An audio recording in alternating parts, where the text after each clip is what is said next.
Ideo ơi, mày đi đâu Ideo? Sao ấy sếp? Tao nói mày, hôm trước là tôi nhân viên toàn con trai. Con trai mới làm được việc chứ sếp. Con gái làm được cái gì? Mày sếp hay tao sếp? Nhưng mà tao thích con gái. Dạ, em biết rồi. Để em tìm nhân viên gái cho sếp. Mày đi nhanh đi, mày đứng đó làm gì? Dạ. Ê mấy đứa, sếp có chuyện muốn nói. Sếp có chuyện gì mà buồn thế sếp? Công ty mình sắp phá sản rồi mấy đứa. Ủa, phá sản rồi hả sếp?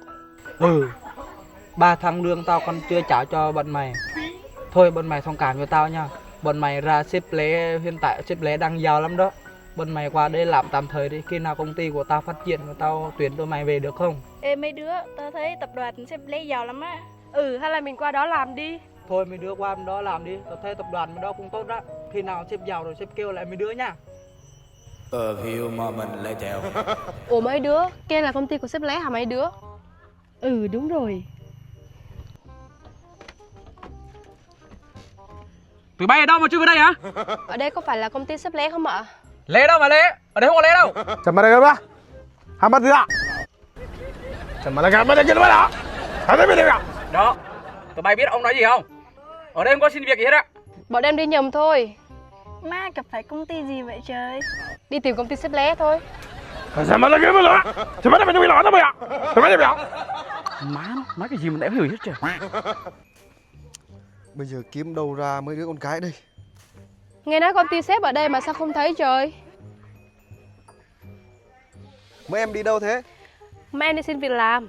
Đây có phải là tập đoàn sếp Lé không anh? Đúng rồi em. Bây giờ bọn em đi xin việc làm, không biết bọn anh còn tuyển không anh? Dạ, có. Mời em vào.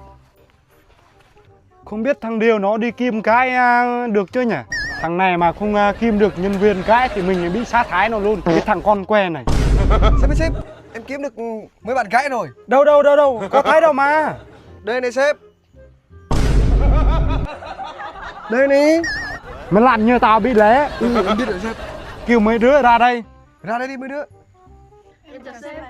Mày kiếm ở đâu cái chính tệ.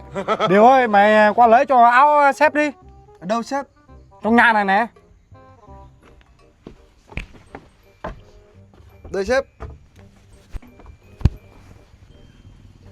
Mấy đứa xin công việc làm hả? Dạ đúng rồi sếp.